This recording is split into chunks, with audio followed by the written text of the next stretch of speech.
Boa noite, irmãos. A paz do Senhor Jesus. Amém? Glória a Deus.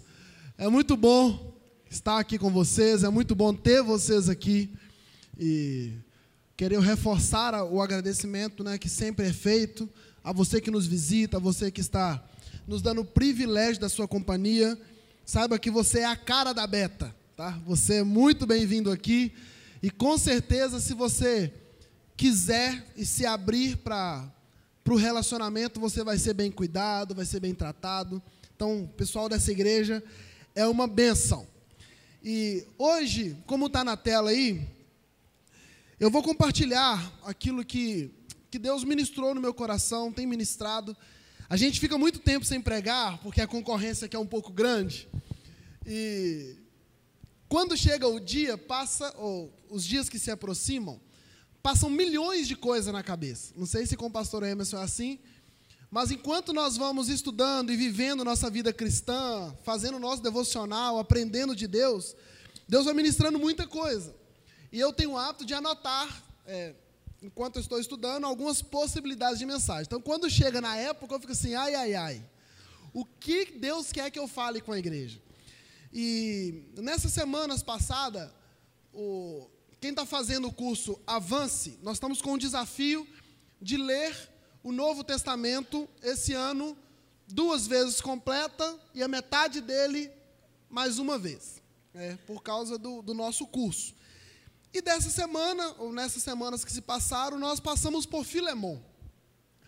E quando eu estava estudando essa carta de Filemon mais uma vez, é uma carta que já mexe comigo, quem já foi no retiro de jovens aí lembra, que o Thales até ganhou o apelido de Filemon, porque é uma carta de um capítulo, de uma página, mas com uma profundidade.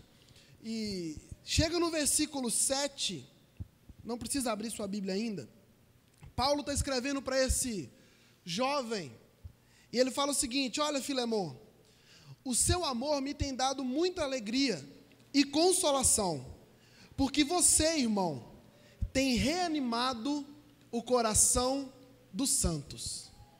Porque você, Filemon, tem reanimado o coração dos santos.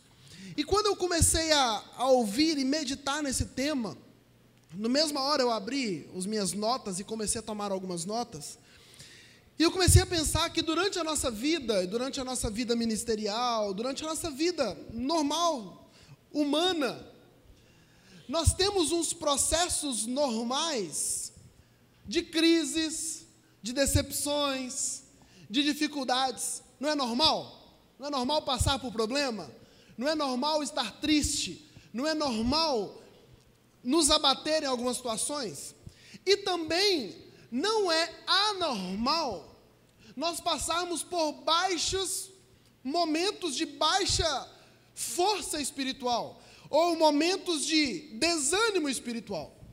Não é desejável, não é o ideal, não é aquilo que nós queremos, mas está longe de ser anormal encontrar na igreja pessoas que estão desanimadas espiritualmente, pessoas que perderam a alegria da salvação.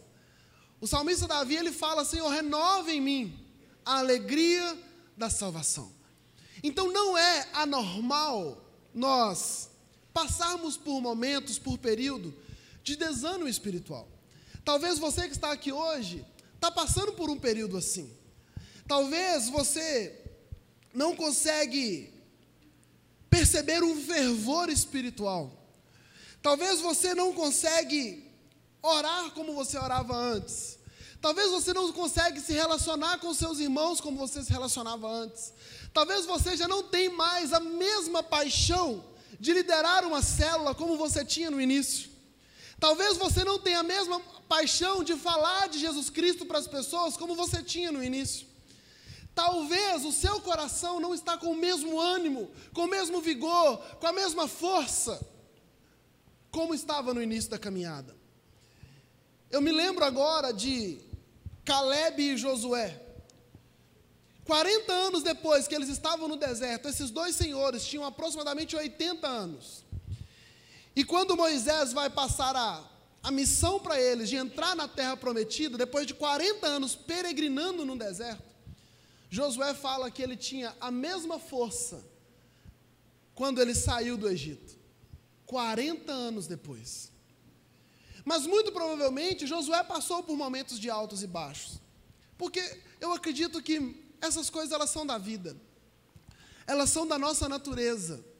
As crises chegam, o desemprego bate à porta, uma doença se instaura, uma morte de um ente querido nos assola, e às vezes essas coisas naturais da vida começam a corroer até a nossa paixão espiritual.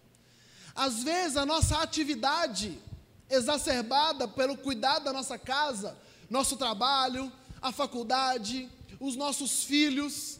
Eu tenho aprendido essa lição, como filho dá trabalho. Não é? Pais de plantão, senhora Rafaela Campos, nem, só tem 3 meses. Mas eu tenho aprendido, e que se nós não tomarmos cuidado, o nosso tempo vai sendo sugado, nossa energia vai sendo sugada, e nosso vigor espiritual vai sendo sugado. Então, diante deste quadro de possível desânimo, diante deste quadro de possibilidades de desânimo, o que Paulo ressalta para Filemon é que tem uma pessoa, um papel de pessoas e uma função que é extremamente importante no meio da igreja. E essa função é daqueles que dedicam tempo para reanimar a fé, para reanimar o coração das pessoas desanimadas. Então Paulo entendia isso, e eu quero, ainda na introdução, ler alguns textos da Bíblia. Eu passei os textos para a tela, para o pessoal do Data Show, não preciso abrir, nós vamos focar no outro texto na mensagem, eu ainda estou introduzindo, mas alguns textos que as Sagradas Escrituras nos trazem da importância de reanimar o coração de outros, de trazer vida, de trazer ânimo. Então, se você está aqui nessa noite, já foi um crente fervoroso, você que está aqui nessa noite talvez tenha vontade de ser um crente fervoroso, mas você olha para você e fala o seguinte: nossa, eu estou tão distante, eu estou tão desanimado, eu sou tão desanimado para abrir mão de tudo que eu tenho, do pecado, da minha vida, da minha prática pecaminosa, para viver para Deus. O desafio que nós temos para você hoje é: eu quero trazer ânimo para o seu coração. A palavra de Deus vai nessa noite animar o seu coração. Então, o livro de Hebreus, o autor de Hebreus, que é um único autor desconhecido das Sagradas Escrituras, ele diz assim: portanto, fortaleçam as mãos enfraquecidas e os joelhos vacilantes, façam caminhos retos para os seus pés, para que o manco não se desvie, mas antes seja curado. Hebreus capítulo 3, versículo 12, diz assim: cuidado, irmãos, para que nenhum de vocês tenha um coração perverso e incrédulo, que se afaste do Deus vivo. Coração incrédulo e perverso que se afasta do Deus vivo é o resultado de pessoas desanimadas. E ele continua: ao contrário, encorajem-se uns aos outros todos os dias. Encorajem uns aos outros quando? Todos os dias, durante o tempo que se chama hoje, de modo que nenhum de vocês seja endurecido pelo engano do pecado. Pois passamos a ser participantes de Cristo, desde que de fato nos apeguemos até o fim à confiança que tivemos no princípio. Eu queria ressaltar esse versículo 13. Ao contrário, encorajem-se uns aos outros todos os dias, durante o tempo que se chama hoje, de modo que nenhum de vocês seja endurecido pelo engano do pecado. Curve sua cabeça, vamos ter uma palavra de oração. Espírito Santo de Deus, obrigado, Pai. Obrigado porque a Tua palavra, ela traz vida aos nossos corações. Obrigado, Deus, porque mesmo estando desanimados, o Senhor tem se apresentado a nós. O Senhor vai nessa noite trazer ânimo para o nosso coração. Eu creio nisso, que o Senhor vai distribuir agora, Senhor, distribuir nessa noite uma palavra de ânimo, uma palavra de encorajamento, uma palavra, Deus, de motivação para essa igreja. Então, Deus, em nome de Jesus, compartilha essa palavra nos nossos corações, para a glória do Teu nome. Amém. Amém? Amém.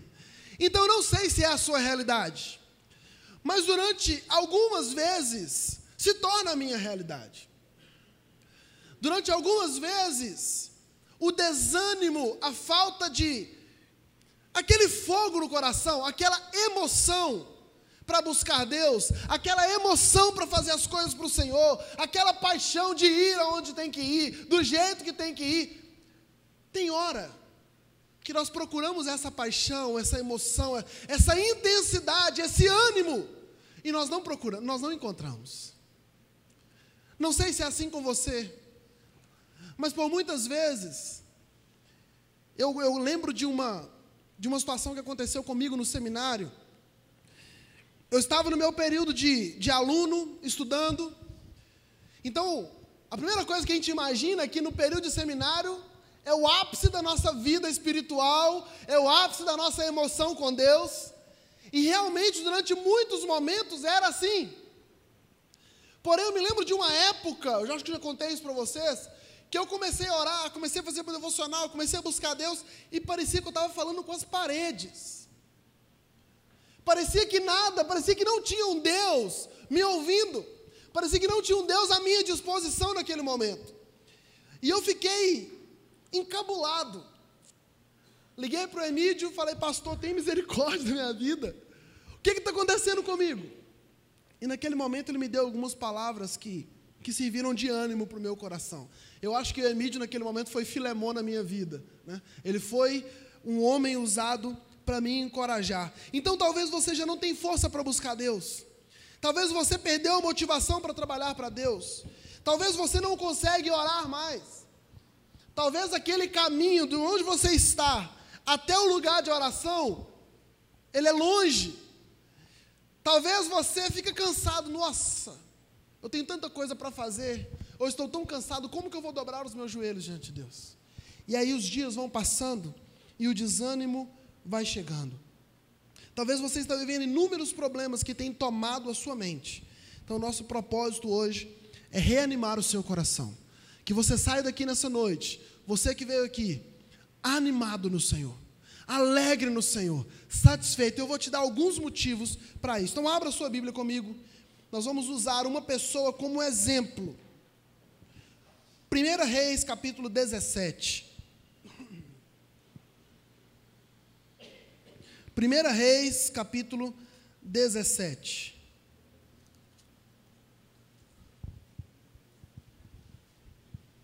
Vamos ver se a gente consegue falar todas as coisas.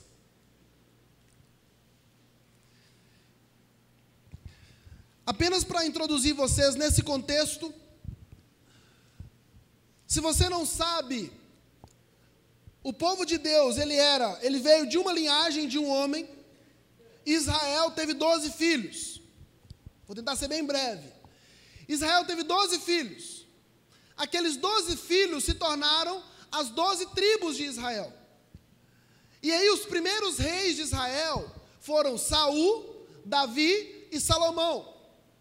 Porém, quando Salomão morre, tem uma briga. Um filho de Salomão se torna um rei péssimo. E naquele momento tem um racha. Das 12 tribos, 10 tribos vão para um lado e 2 tribos ficam de outro lado. Por que eu estou falando isso? Porque na tribo de um lado, tiveram vários reis, e todos eles foram reis que viraram as costas para o Senhor, reis maus. No reino do norte não teve nenhum rei temente a Deus, nenhum sequer. Começou em Jeroboão primeiro, e ninguém foi temente a Deus. Porém, de todos aqueles que não temiam a Deus, teve um que foi considerado o pior deles. E o nome desse senhor era Acabe. Se não bastasse, ele era casado com a mulher que era um demônio em pessoa. Gente, não é muita figura de linguagem isso não. Jezabel, ela é a figura do mal. Ela é a representação do mal.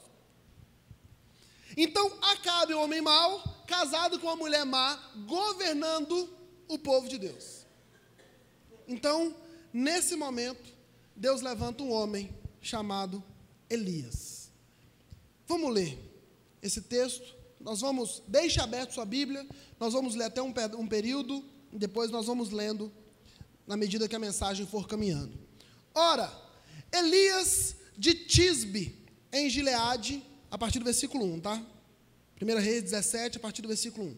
Ora, Elias de Tisbe, em Gileade, disse a Acabe: juro pelo nome do Senhor, o Deus de Israel, a quem sirvo, que não cairá um orvalho, nem chuva, nos anos seguintes, exceto mediante a minha palavra. Depois disso, a palavra do Senhor veio a Elias e disse: saia daqui, vá para o leste e esconda-se perto do riacho de Querite, a leste do Jordão. Você beberá do riacho, e dei ordens aos corvos para o alimentarem lá. E ele fez o que o Senhor lhe tinha dito, foi para o riacho de Querite, a leste do Jordão, e ficou lá. Os corvos lhe traziam pão e carne de manhã e de tarde, e ele bebia a água do riacho. A primeira coisa que eu quero ressaltar aqui era a origem desse senhor Elias. A Bíblia fala que Elias era de uma cidade, Tisbe. Até então, irmãos, Elias não tinha aparecido na Bíblia.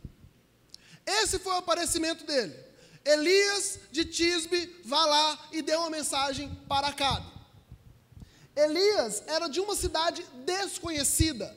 Até hoje não se tem certeza que cidade era essa. Isso já nos mostra que era uma cidade pequena, não era uma cidade importante. Elias era um desconhecido. E eu quero pegar essa frase, esse termo, que Elias era desconhecido, e falar para você. Você talvez se sente desconhecido, se sente abandonado, se sente sozinho, mas assim como Elias viveu uma vida inteira no anonimato, mas Deus levantou ele para um momento, assim também eu quero te dizer, você não está neste mundo por acaso. Isso é o primeiro ponto, é a primeira mensagem, que eu quero que isso fique no seu coração, para que você se sinta animado no Senhor. O Senhor te planejou, Jesus sonhou com você. A Bíblia fala que Ele sonhou conosco, que Ele nos conhecia quando nós éramos ainda seres informes, não tínhamos forma. É por isso, entre aspas, uma nota de rodapé, que nós cristãos jamais devemos ceder ao aborto, à legalização, à descriminalização, qualquer coisa desse tipo, porque a vida ela inicia no coração de Deus. Você e eu iniciamos na mente do Senhor, nós iniciamos no projeto de Deus, nós não iniciamos no ato sexual, nós iniciamos no coração do Senhor. E ali, quando Deus planta-nos no ventre da mulher, Ele já sonhou com aquela criança, Ele já desenhou os dias dela, Ele já previu, Ele já sonhou, Ele já imaginou ela no máximo, vivendo com Ele na eternidade. Deus já sonhou com você, meu querido. Antes de você nascer, Deus tinha projetos para você. Deus se importava com cada detalhe da sua vida. E quando nós olhamos para Elias, nós percebemos isso. Era um homem desconhecido. Mas um dia Deus falou com ele: Elias, vá. Por que você está vivo, irmão? Talvez você não tenha as respostas hoje. Talvez você não consegue ver um palmo à frente da escuridão que te cerca. Mas creia nisso. Jesus sonhou com você. Isso eu não quero que seja uma mensagem, simplesmente uma mensagem até esqueci, um termo de livro que se usa, autoajuda. Eu nem gosto de ler esses livros, eu nem leio. Mas é a palavra de Deus, trazendo ânimo para o seu coração. Filemão, ele foi elogiado por trazer ânimo ao coração da igreja. Então, em primeiro lugar, você não está aqui por acaso. Tem um texto de 1 João, capítulo 3, versículo 8, que fala assim, olha: para isso o Filho de Deus se manifestou, para destruir as obras do diabo. O que isso nos diz? Que Jesus, além de ter sonhado com você, além de ter planejado você, além de ter soprado fôlego de vida em você, Ele rompe com a cadeia de trevas, de pecado, Ele destrói o diabo por um objetivo, para ter você de novo. Ele sonha, Ele te desenha, Ele te forma, Ele te cria, você se afasta, eu me afasto, nós nos afastamos. Aí chega Pedro, João e nos revela que o Filho de Deus se manifestou para destruir as obras do diabo. Ou seja, destruir as obras do diabo é nos possibilitar trazer para perto de Deus de novo. Nós compartilhamos hoje um pouco na aula do Avance, uma frase que o pastor Alec Brook, ele é genro do Ted Haggard, que é o fundador da nossa denominação lá nos Estados Unidos. Ele já é um senhor, e ele pregando sobre o caráter de Deus, sobre a vontade, a paixão de Deus por nós, ele disse a seguinte frase: Deus não quer ser Deus, na verdade, Deus escolheu não ser Deus sem nós. Deus escolheu não ser Deus sem você.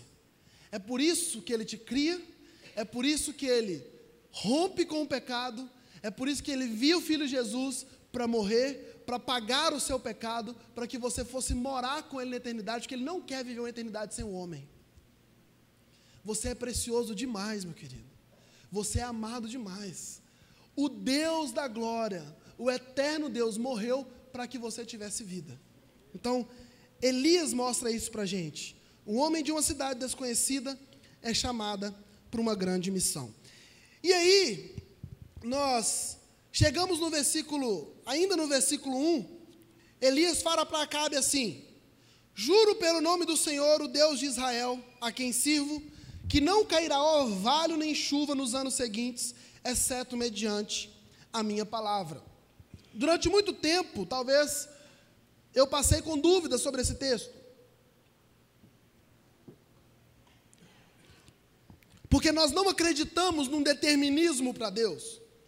Se você está começando a vir aqui, é de outra igreja, ou ainda não aprendeu isso no nosso meio, nós não acreditamos na doutrina de determinar as coisas para Deus, nem de profetizar as coisas para Deus e crer que pela minha palavra as coisas vão se cumprir. Nós não cremos nisso. Nós não cremos que nós temos o poder de determinar e as coisas acontecerem. Não cremos nisso.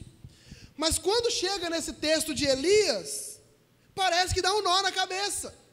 Elias diz assim: não vai cair chuva nem orvalho, mediante o quê? A minha palavra. Como justificar essa doutrina junto com este texto? A resposta se encontra em Tiago, capítulo 5, versículo 17, que fala assim: então Elias, o tisbita, que habitava em Gileade, pode voltar? Ah, não, é isso mesmo. Elias era um homem sujeito às mesmas paixões que nós, e ele fez o quê? Orou com fervor para que não chovesse. E por 3 anos e 6 meses não choveu sobre a terra. Antes de Elias falar para Acabe, Tiago traz-nos a revelação que Elias só teve aquela autoridade de falar segundo a minha palavra, porque ele já tinha concordado com Deus em oração. E aí, um outro ponto que eu quero falar para você: se você está desanimado, busque a Deus em oração. Mas você fala assim: pastor, eu não consigo orar. Não importa, dobre seu joelho e fica ali. Fica em silêncio. Fala com Deus assim: Deus, eu estou aqui. Beleza? Beleza. E não vai pensar em outra coisa não, pensa em Deus. Só isso. Se você fizer isso, um dia após o outro, 10 minutos por dia, 15 minutos por dia, eu tenho convicção que o Espírito Santo vai começar a mexer no seu interior. O Espírito Santo vai começar a trazer palavras de adoração e de exaltação ao nome dEle. Gente, não tem coisa melhor no momento de oração do que exaltar a Deus. Os melhores momentos das minhas orações são os momentos que eu glorifico a Deus. Há um mês atrás, mais ou menos, eu fui convidado para pregar em Jaguaraçu, num congresso de jovens, E eu fui no sábado e no domingo. E normalmente eu levo pessoas comigo, que eu não gosto de andar sozinho. Eu acho que nem é bom o pastor sair sozinho para pregar. Por N motivos. Mas eu resolvi ir sozinho. Eu precisava orar, eu resolvi ir sozinho. Coloquei uma música do Sérgio Lopes, para quem gosta do clássico, de uma letra bem escrita. E começou a tocar algumas músicas. E falava do privilégio que nós temos de sair para proclamar o Evangelho do Senhor. E eu dirigi, quase que eu tive que parar o carro, porque choveu no para-brisa interno, né? Eu comecei a chorar diante de Deus, falando: Deus, obrigado. Orações de agradecimento, irmão.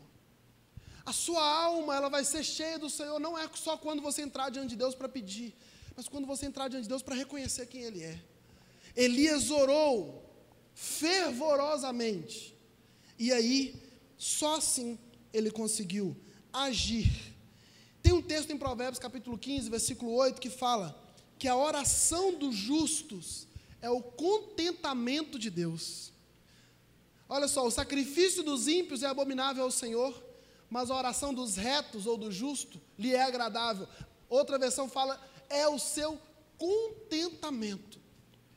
Deus, Jesus, o Espírito Santo, a Trindade Santa, fica contente quando um filho de Deus se ajoelha para orar. Então, se você está precisando de ânimo no seu coração, em primeiro lugar, creia que Deus sonhou com você. Em segundo lugar, tenha relacionamento com esse Deus que te planejou. A fonte de ânimo, a fonte de alegria, a fonte de satisfação é Deus. Meu irmão, a fonte de satisfação não é a igreja, não é nem a célula, não é o pastor. A nossa fonte de contentamento é o Espírito Santo de Deus. Então, se nós estamos carentes de alegria, carentes de ânimo, não tem outro lugar para buscar senão na fonte que jorra água viva. Jesus falou isso para aquela mulher samaritana: se beber de mim, se crer em mim, como diz as Escrituras, do seu interior fluirão rios de água viva. Flui, é muito, não é pouco, mas precisa crer no Senhor, precisa buscar o Senhor. Em quarto lugar,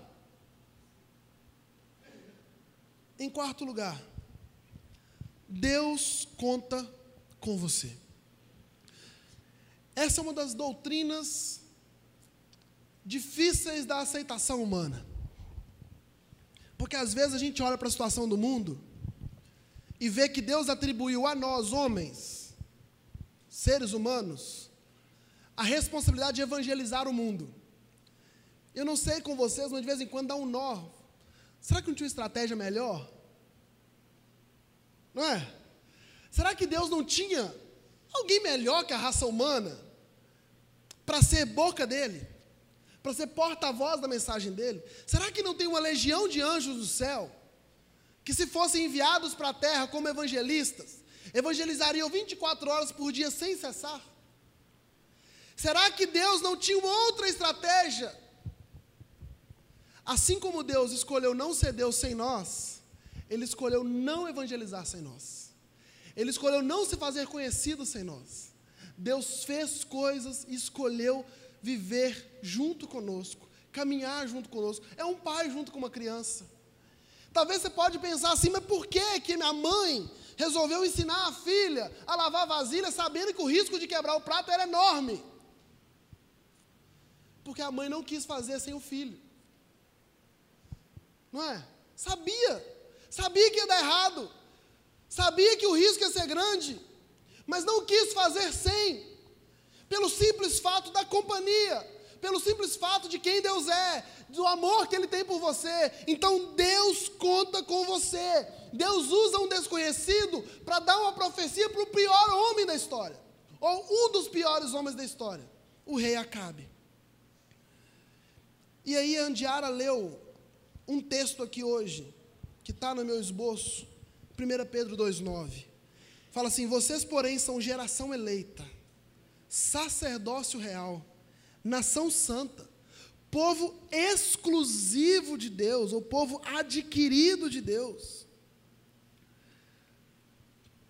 para anunciar as grandezas daquele que os chamou das trevas para a maravilhosa luz. Antes vocês nem sequer eram povo, mas agora são povo de Deus. Não haviam recebido misericórdia, mas agora receberam. Então vocês são geração eleita, sacerdócio real, nação santa, povo exclusivo de Deus. Irmãos, isso precisa encher o meu coração de ânimo.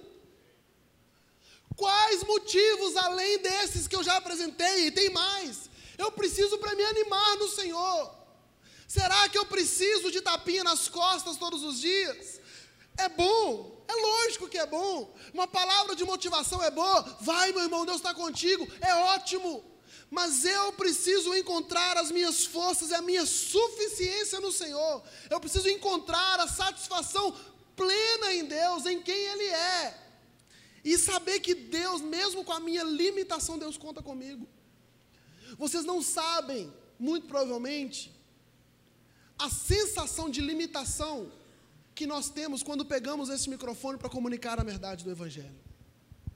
Não sei se é assim com o pastor Emerson, mas provavelmente é, que ele é mais melancólico do que eu. Mas quando nós olhamos para a profundidade das Escrituras e para o meu nível pífio de compreensão, eu falo assim, Deus, é comigo mesmo que o Senhor está contando? Não tem?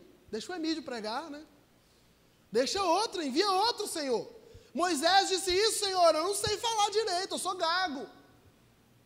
Vai, Moisés, é com você que eu estou contando. Quando nós pegamos os 12, Jesus pegou pescadores, pessoas iletradas. Apesar de eu não gostar de ler livro de autoajuda, já li alguns livros, e num deles o Augusto Cury, se eu não me engano, o mestre dos mestres, ele fala que dos 12 escolhidos por Jesus, apenas um seria escolhido se fossem analisados os critérios certos. Quem é? Pedro? Não, Judas. Apenas Judas seria escolhido. Jesus escolheu as coisas loucas deste mundo para confundir as sábias. Não estou falando que você é louco, não. Mas eu estou falando que nós somos pequenos demais diante da glória de Deus, e ainda assim Deus quer contar com você. Ainda assim Deus escolhe um homem lá de Tisbe. Deus não escolhe um homem de Jerusalém. Deus não pega ninguém da linhagem sacerdotal, não pega um profeta conhecido da escola de profetas. Ele pega um homem desconhecido, coloca diante do rei para falar o seguinte: olha, assim como eu estou dizendo, durante 3 anos e meio, não chove nesse país. E aí, chega um ponto crítico. Como eu disse no início, nossa vida às vezes ela é feita de altos e baixos. Elias então, naquele momento ele deve ter se sentido o cara, não deve? Quem eu era, de onde Deus me tirou e onde Deus me colocou. A gente vê muitos testemunhos assim, não vê? Deus me tirou de lá e Deus me colocou nessa posição, glória a Deus, agora eu sou o cara. O que Deus fala para Elias? Versículo 2. Depois disso, a palavra do Senhor vem a Elias: saia daqui, vá para o leste, esconda-se perto do riacho de Querite, a leste do Jordão. Você beberá do riacho, e dei ordem aos corvos para o alimentarem lá. No ápice do ministério daquele homem desconhecido, o que Deus fala com ele? Vá para o anonimato de novo. Essa cidade, muito provavelmente, ficava a 200 quilômetros de Jerusalém. A pé, você já imaginou que é uma viagem longa. Elias sai, vai para Querite, para ficar ali dependendo exclusivamente da mão de Deus. E como é difícil para nós, às vezes, depender exclusivamente da mão de Deus. Porque Deus fala assim: você vai beber da água do riacho, e eu vou enviar corvos para te alimentar diariamente. E Elias ficou ali. A Bíblia não fala quanto tempo Elias ficou ali. Só que tem uma máxima aí no mundo, que nada é tão ruim que o quê? que não possa piorar. Aconteceu, essa máxima pegou Elias de cheio. Por quê? Elias não profetizou que não ia chover? Falou, não vai chover durante 3 anos e meio. Quando acaba a chuva, o que acontece com os rios? Óbvio. O que aconteceu? Secou o riacho que matava a sede de Elias. Para piorar então a situação, Elias não tem água mais. E continua no capítulo, quando, versículo 7, ainda no capítulo 17, fala assim, algum tempo depois o riacho secou-se por falta de chuva. Então a palavra do Senhor veio a Elias.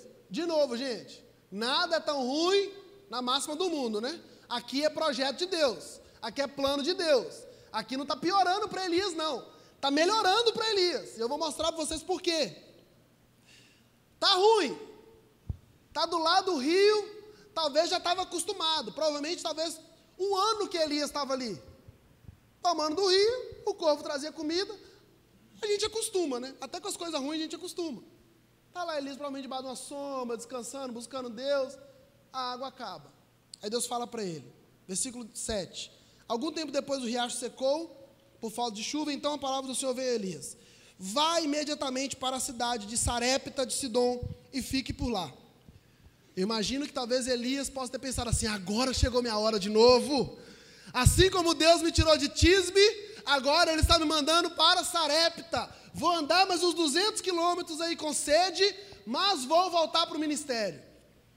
Aí fala assim, ordenei a uma viúva daquele lugar que lhe forneça comida. E ele foi. Quando chegou à porta da cidade, encontrou uma viúva que estava colhendo gravetos. Ele a chamou e perguntou, pode me trazer um pouco d'água? Então, provavelmente Elias estava andando há uns 4 ou 5 dias, no sol, na chuva talvez.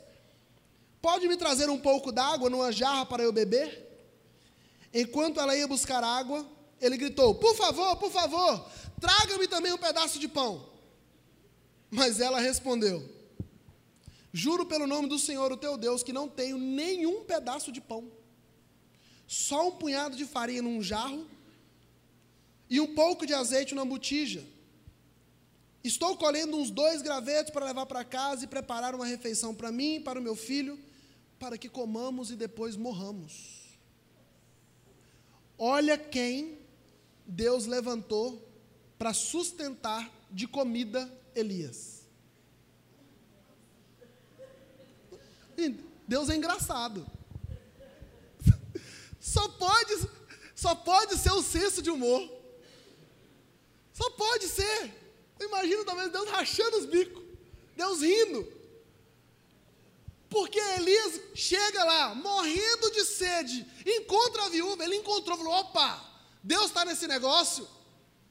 Aqui, por favor, traga um copo de água, uma botija de água, a mulher vai, me dá mais um pouco de pão também? Oh, meu filho. A outra máxima, né? Se eu te contar uma história debaixo do pé de amora, estou pegando uns gravetos, vou fazer uma comida para mim e meu filho, e nós vamos sentar e esperar a morte chegar por fome, porque nós não temos nada para comer. Gente, sabemos que fomos planejados por Deus, sabemos que nos encontramos e nos alegramos em Deus através da oração, através da busca, sabemos que Deus conta conosco, mas assim como Deus faz todas essas coisas, sabemos também que o dia mau, muitas vezes, ele é necessário na nossa vida. Elias encarou as dificuldades como disciplina de Deus. Eu quero ler um texto em Hebreus capítulo 12.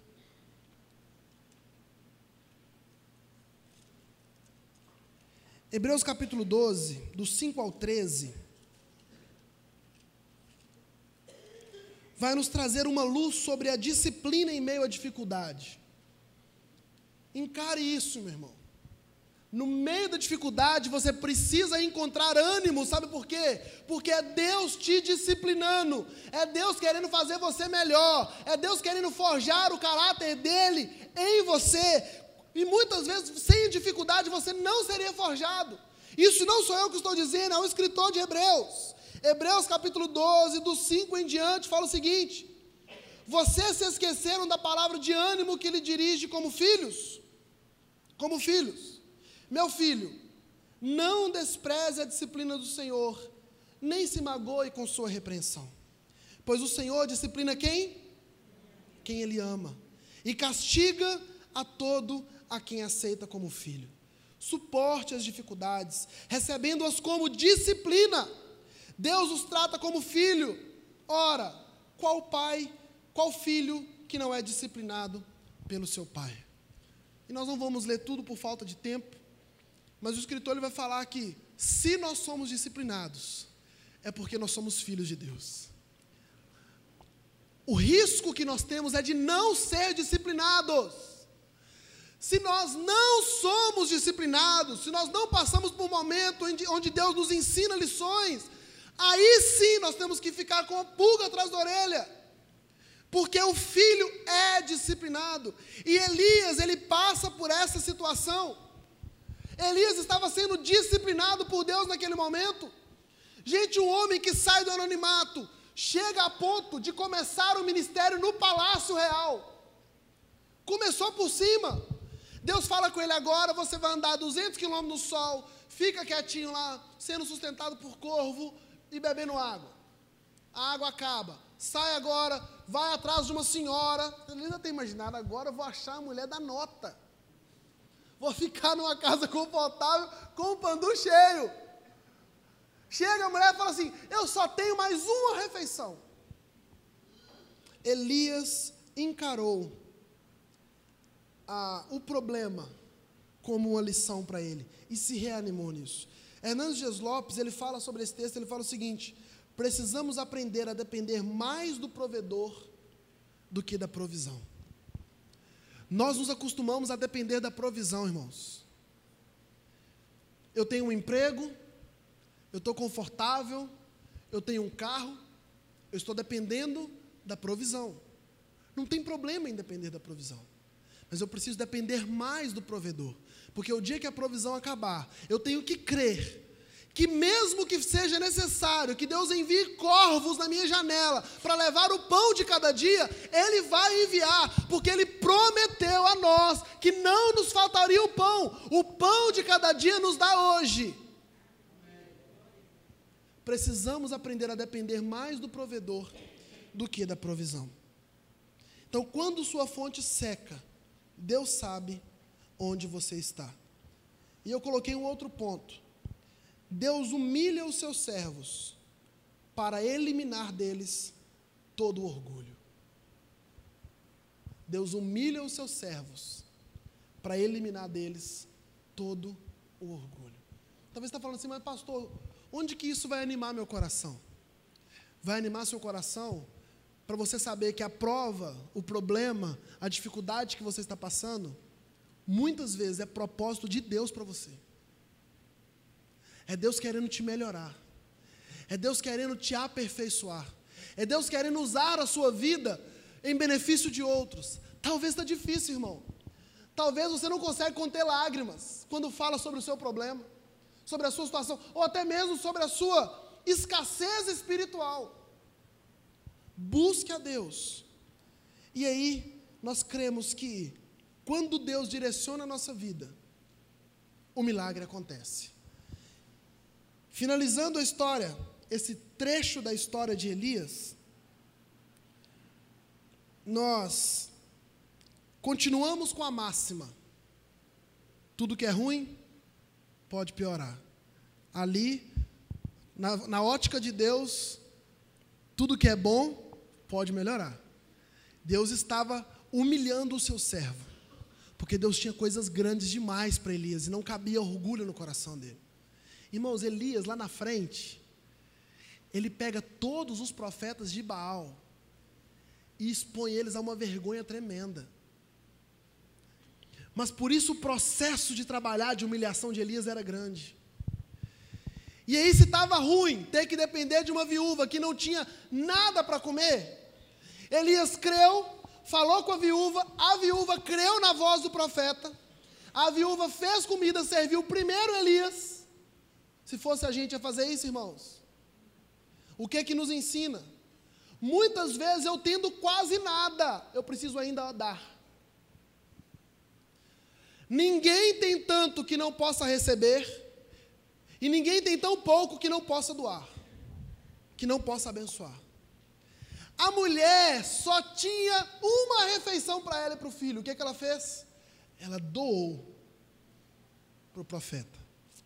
Pode ficar tranquilo, se você é da igreja Betânia, você sabe que não vai pedir oferta no final.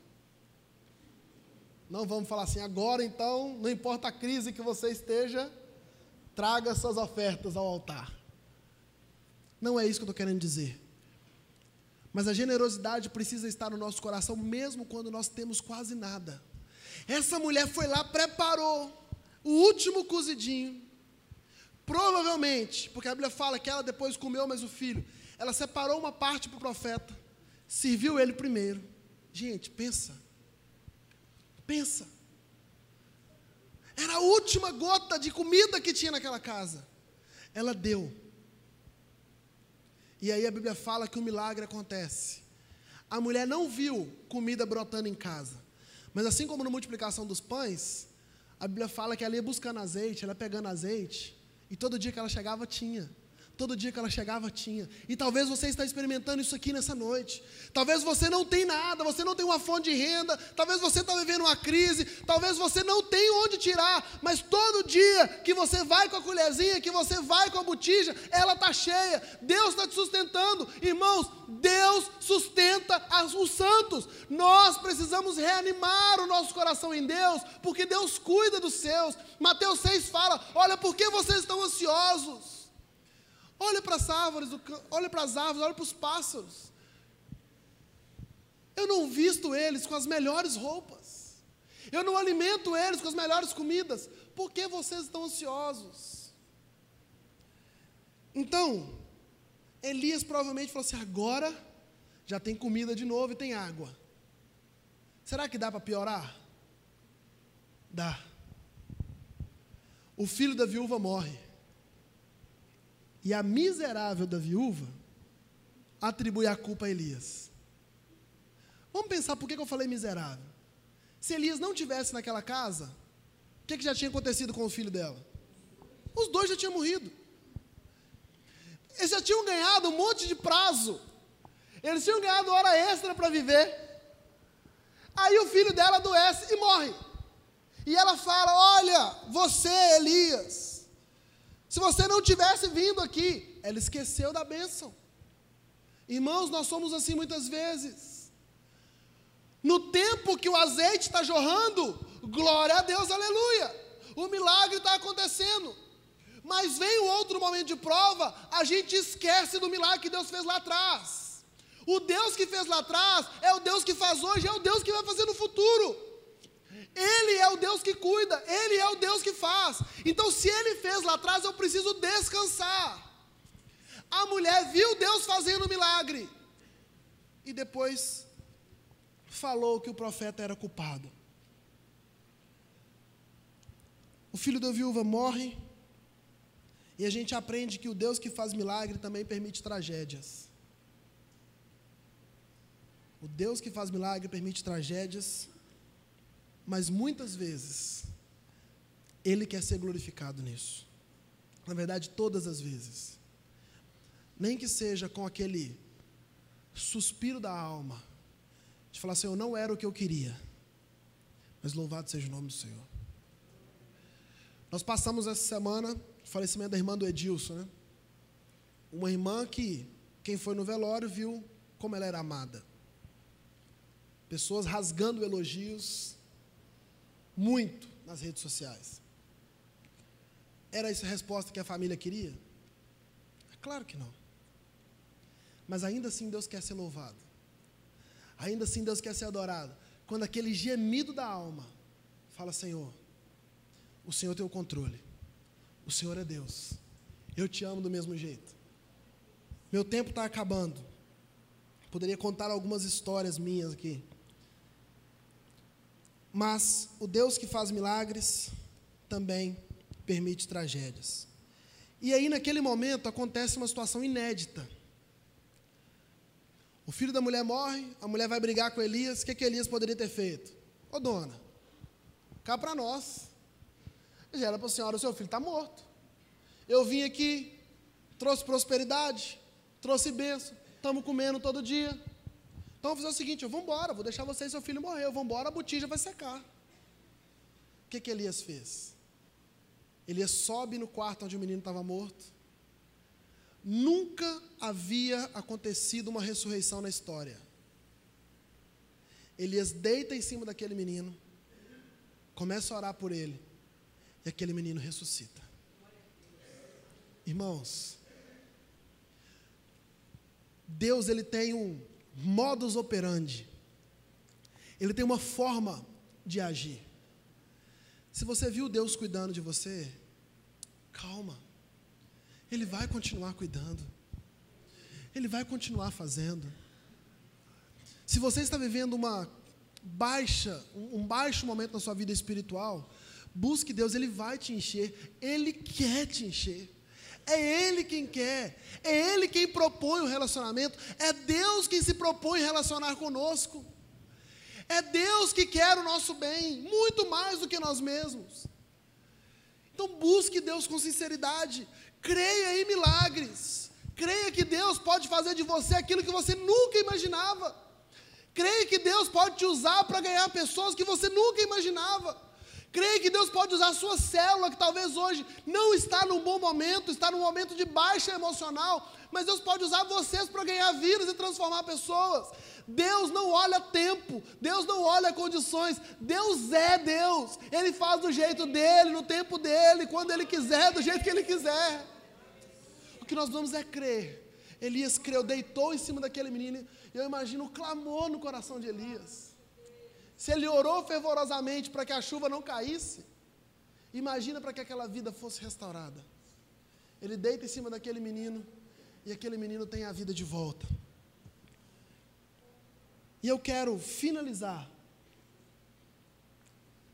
falando sobre um último ponto, que eu acredito que é o ápice do nosso ânimo. O ápice do nosso ânimo,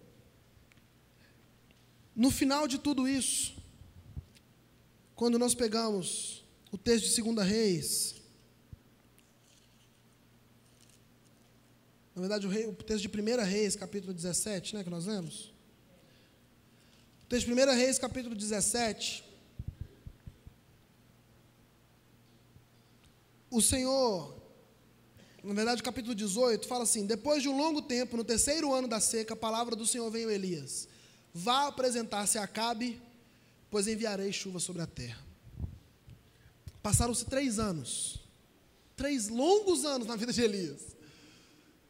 Anos de ficar do lado do rio, de ver o rio secar, de andar longas distâncias, de ver uma viúva que não tinha nem para ela alimentá-lo, de ver o filho da viúva morrendo, de ressuscitar aquela criança. Deus achou o ponto de Elias. Quando Elias estava no ponto, Deus falou assim: volta e retoma o seu ministério.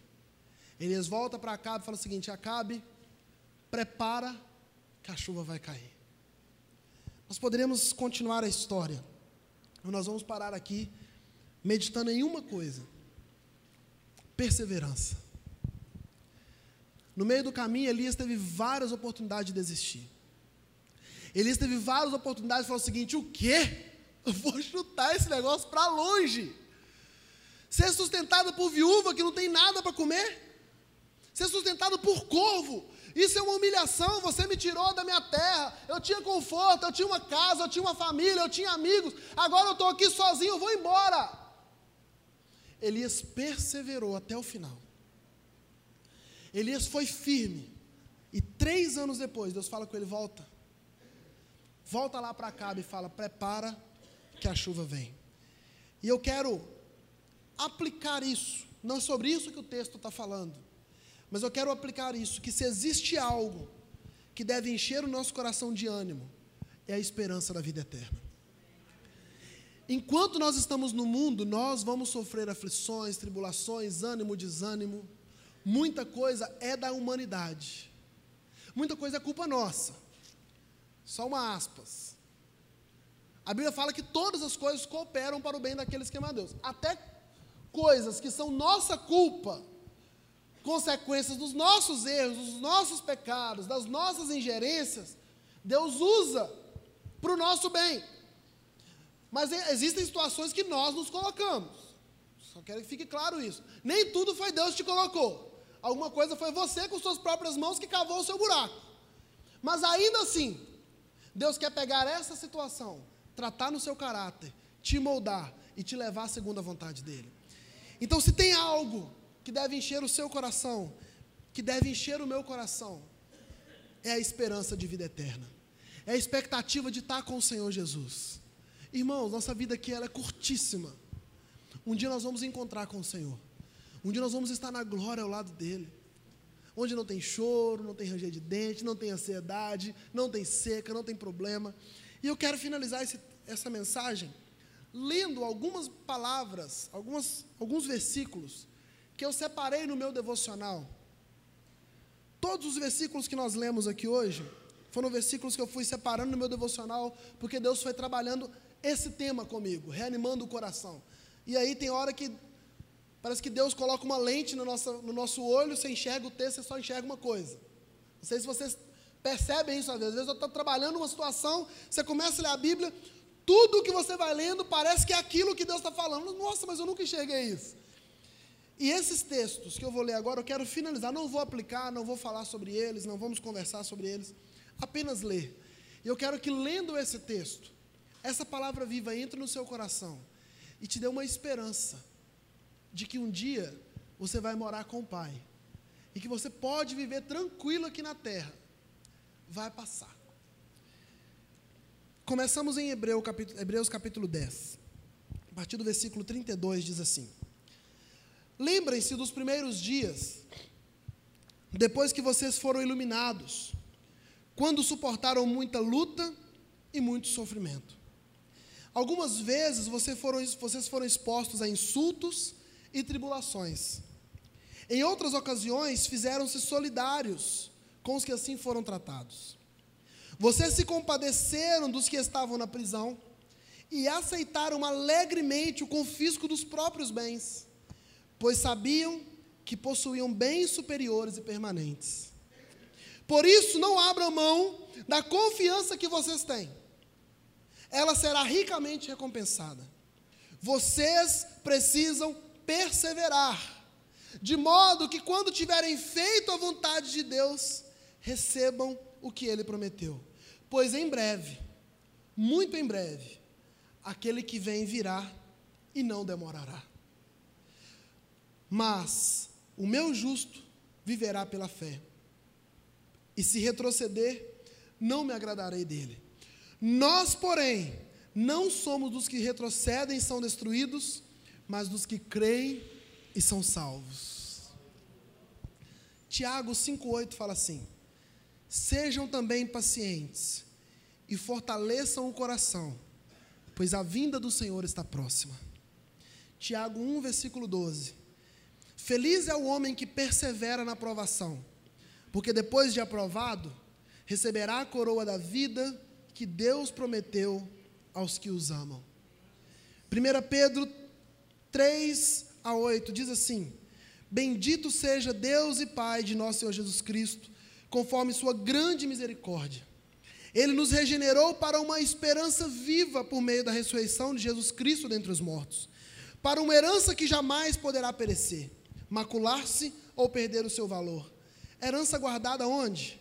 Nos céus para vocês, que mediante a fé são protegidos pelo poder de Deus, até chegar à salvação, prestes a ser revelada nos últimos dias. Nisso vocês exultam, ainda que agora por um pouco devam ser entristecidos, por todo tipo de provação. Assim acontece, para que fique comprovado que a fé que vocês têm, muito mais valiosa do que o ouro que perece, mesmo que refinado pelo fogo, é genuína e resultará em louvor, em glória e honra, quando Jesus Cristo for revelado. Mesmo não tendo visto, vocês o amam, e apesar de não o verem agora, creem nele e exultam com uma alegria indizível e gloriosa, pois vocês estão alcançando o alvo da sua fé, que é a salvação das suas almas. Fique de pé no seu lugar. Vamos orar.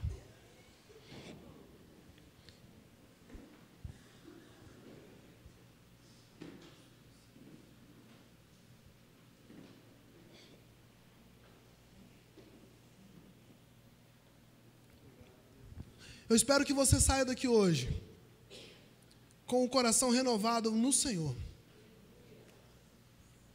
sabendo que Deus te projetou, Deus sonhou com você, irmão, Ele te fez, sabendo que os problemas da sua vida espiritual, elas têm uma resposta, e da sua vida física também, joelho no chão em oração,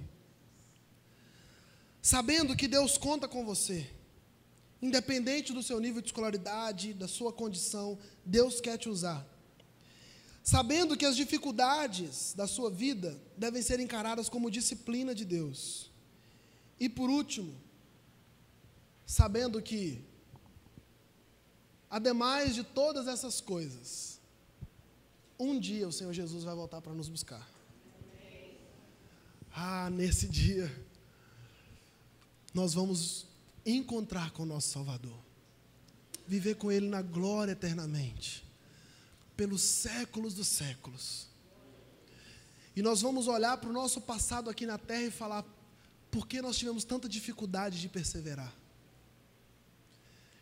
Por que nós tivemos tanta dificuldade de permanecer fiel, de lutar contra o pecado, de buscar a Deus com intensidade? Mas que Deus nos conduza à eternidade, ao encontro dEle. Deus, muito obrigado por essa palavra. Obrigado porque a Bíblia tem para nós hoje resposta para tudo que nós precisamos. Para tudo, Deus. E nós pedimos ao Senhor, aplique essa mensagem ao nosso coração, conduza isso no nosso dia, que quando saímos da porta, essa mensagem não morra, Senhor. Amanhã, quando nos levantarmos, essa mensagem ainda nos consola, ainda nos alegra, ainda nos motiva. Principalmente o fato de que o Senhor está nos preparando para um final, que é estar contigo na glória. Esse é o ápice da vida. O ápice da vida não é onde chegamos na nossa vida aqui na terra. O ápice da vida é onde nós estaremos na eternidade. E o que eu quero, o desejo do meu coração, é que cada um que me escuta aqui nessa noite esteja com o Senhor na glória. Sabemos que para isso nossas escolhas aqui na terra serão usadas, Deus. Então nos encha, nos capacite, dê a cada um de nós poder para escolher o Senhor durante nossas vidas. Quebre todo o laço, Senhor, de pessoas que ainda não tiveram coragem de se render 100% a essa graça, a este amor. Fique conosco, em nome de Jesus. Senhor Deus, eu oro também por todos os irmãos que têm sido fiéis nos dízimos e ofertas, que têm confiado ao Senhor. Muitas vezes, talvez é como aquela viúva, Deus, que tem um restinho de nada, mas ainda assim tira do seu salário e deposita na casa do Senhor. Honre essas pessoas. Faça, Deus, azeite brotar na botija. Faça aparecer coisas de onde não se sabe, mas o Senhor continue cuidando. Em nome de Jesus. Que o Senhor te abençoe, te guarde, te dê a paz, que Ele faça resplandecer o seu rosto sobre ti e te dê paz, em nome de Jesus.